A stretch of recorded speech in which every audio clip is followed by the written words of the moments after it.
आता आपल्या आवडत्या मालिकेचे संपूर्ण भाग मालिका प्रसारित झाल्यानंतर लगेचच पाहू शकता फक्त सन नेक्स्ट वर. भारतातील प्रेक्षकांसाठी मोफत सेवा.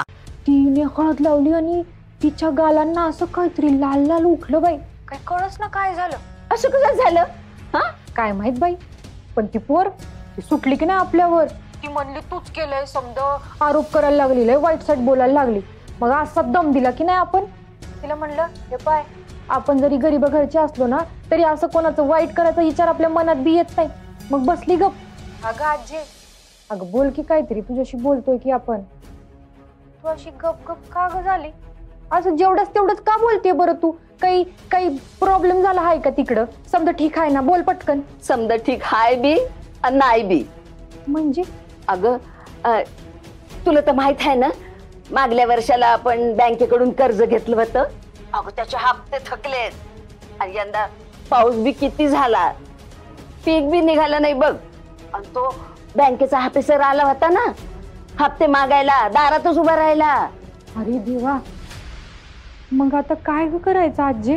मला तर काही कळेनासच झालंय काय करावं आणि काय नाही. अरे ना काय म्हणती हा तुझी ती बाई आपली नड भागवल का. हा अगं उसने मागते मी. आपण फेडून टाकू.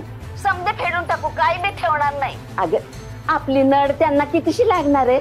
आजी खरं आहे समज तुझं. पण आपल्याला सांगतो आपण इथं आपल्या मर्जीने आलोय बरोबर. आणि त्या बदल्यात त्या मॅडम आपला पाडा वाचवणार आहेत. म्हणून तर आपलं इथं मान आहे ना. आपण जर नोटांसाठी आपलं तोंड उघडलं तर समज संपलं की. आणि तू मला सांग त्या पोराला आपण इथं बरं करायला आलोय त्याच्या बदल्यात आपण नोटा मागायच्या. हे काय आपल्या डोक्याला पटत नाहीये बघ.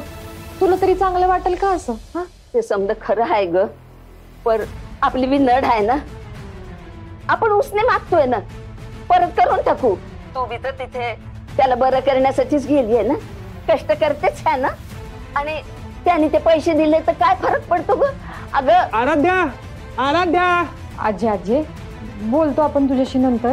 आता तो श्रेयस आपल्याला हाका मारते. हा तू टेन्शन घेऊ नको बोलतो आपण.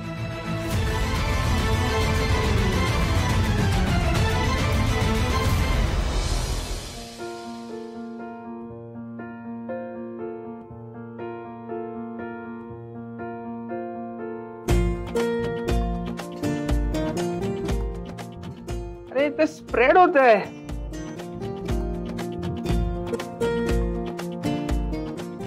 जातच नाहीये. अरे काय रे प्रॉब्लेम झालाय. ही हळद जातच नाहीये. अरे तू हसू नको ना माझ्यावर. तू मला मदत करते. काय दे लवकर. ठीक आहे बाबा. अरे कुठे चाललीस. अरे हे काय करतेस. थांब ना. मला गुदगुली होतीये. हळद पुसायची आहे ना आपल्याला. पण असं तर जेवताना लावतात. थांब ना श्रेयस.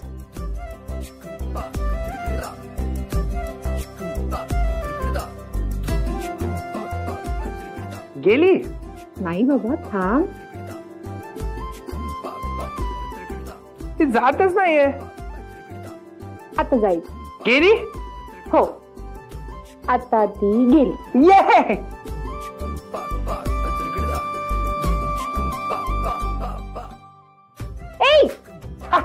ये काय करतोस तू. भिजेन ना मी. मग भिजू दे. किती मजा येते. आज होळी नाही हळद आहे. आता हळद तर लावून झाली मग आपण होळी खेळू शकतो ना. हो तुला माहिती नाही मी होळी कशी खेळते ते. मला तर असं काही वाटत नाहीये. अच्छा थांब मग तुला दाखवते. मग मी होळी काय करतेस. आता मी तुला सोडणार नाहीये.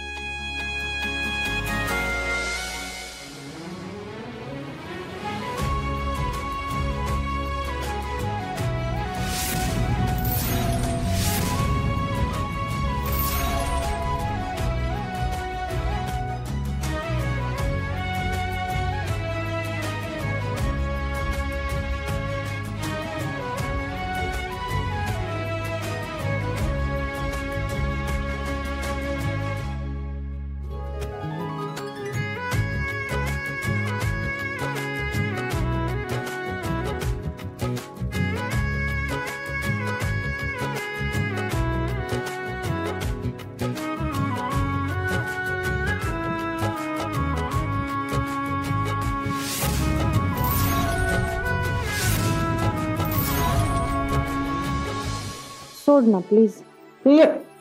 आपण असे भिजलो तर आजारी पडू आणि आपल्या घरात लग्न आहे की नाही. प्रॉब्लेम. मग आपण आजारी पडलो तर कसं चालेल. श्रेयस गुड बॉय आहेस ना तू. सोड ना. ठीक आहे.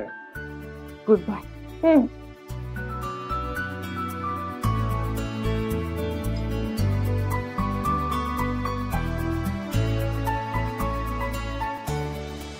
तुला आठवतंय आपली जेव्हा हळद होती, आपण हळद लावली होती, तेव्हा मी तुला काय म्हणालो होतो ते.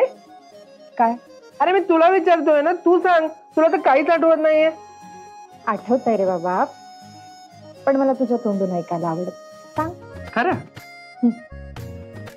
मी तुला म्हणालो होतो की तू हळद लावून एका सोनकळी सारखी दिसतेस. एकदम सुंदर आणि नाजूक छोटीशी सोनकळी.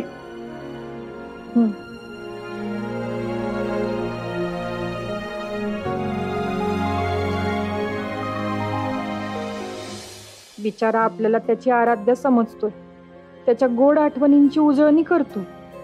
लई वाईट वाटतंय. किती प्रेम आहे तिच्यावर ना. आपण इथे समदे मिळून त्याला फसवतोय.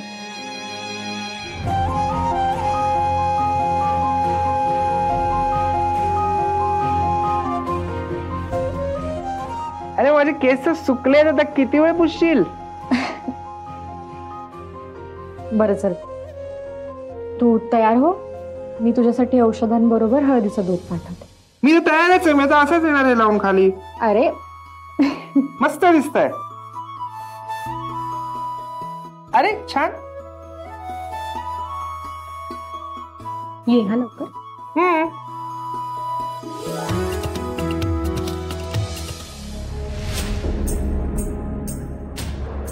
डोक्याला लई शॉर्ट बसलेत. तिकडे ती श्रावणी फालतू चाळ आणते आणि इकडं आजीच्या हप्त्याच्या बातमीचं टेन्शन येत आहे. आणि एकीकडे श्रेयस, त्याचं पण लई वाईट वाटतंय आता.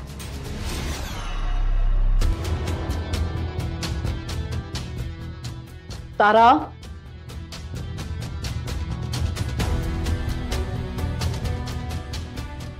थोडं काम आहे तुझ्याकडे आमच्या रूम मध्ये. आली मॅडम.